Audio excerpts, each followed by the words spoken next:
নমস্কার, India news বাংলায় আপনাদের স্বাগত জানাচ্ছি। আমি ঋতুশ্রী মজুমদার।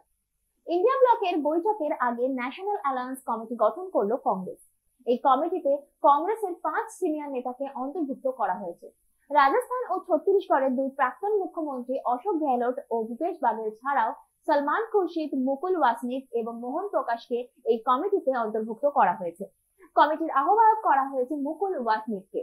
কংগ্রেসের সাধারণ সম্পাদক সংগঠন কেসি বেণুগোপাল এক বিবৃতিতে বলেছেন, 2024-এর সাধারণ নির্বাচনকে সামনে রেখে কংগ্রেস সভাপতি ন্যাশনাল অ্যালায়েন্স কমিটি গঠন করেছেন। সূত্রের খবর অনুযায়ী এই কমিটি দলের সঙ্গে জোট গঠনের সব দিক খতিয়ে দেখবে।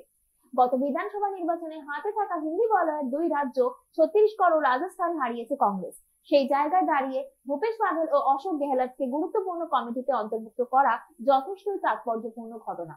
তবে কংগ্রেস দুই রাজ্যে পরাজয়ের পর থেকে জাতীয় স্তরে অশোক গেহলট ও ভূপেশ বাঘেলকে জাতীয় স্তরের দায়িত্ব দেওয়ার কথা বলেছিল। এদিকে মঙ্গলবার দিল্লিতে ইন্ডিয়া ব্লকের বৈঠক হতে চলেছে। এই বৈঠকে আসন ভাগাভাগি নিয়ে আলোচনা হতে চলেছে। বিরোধীদের সামনে সব থেকে বড় চ্যালেঞ্জ হলো উত্তরপ্রদেশ, পাঞ্জাব, দিল্লি ও কেরল ও পশ্চিমবঙ্গের আসন রফার বিষয়টি। সেই পরিস্থিতিতে কংগ্রেস ন্যাশনাল অ্যালায়েন্স কমিটি গঠন করেছে।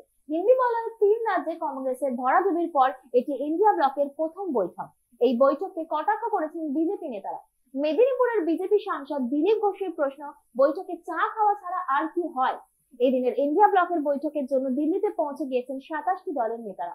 এদের মধ্যে রয়েছেন কংগ্রেস সভাপতি মল্লিকার্জুন খাড়গে, সোনিয়া গান্ধী, রাহুল গান্ধী, নীতিশ কুমার, মমতা বন্দ্যোপাধ্যায়, অভিষেক বন্দ্যোপাধ্যায়, অরবিন্দ কেজরিওয়াল, এম.কে. স্ট্যালিন, শরদ পাওয়ার, উদ্ধব ঠাকরে, ডি রাজা, লালু যাদব, তেজস্বী যাদব, অখিলেশ যাদব এবং জয়ন্ত চৌধুরীর মতো নেতারা। ইন্ডিয়া ব্লকের প্রথম বৈঠকটি হয়েছিল পাটনায় 23শে জুন। দ্বিতীয় বৈঠক হয় বেঙ্গালুরুতে 17 এবং 18 জুলাই। 31শে অগস্ট ও 1 সেপ্টেম্বর জোটের তৃতীয় বৈঠক হয়।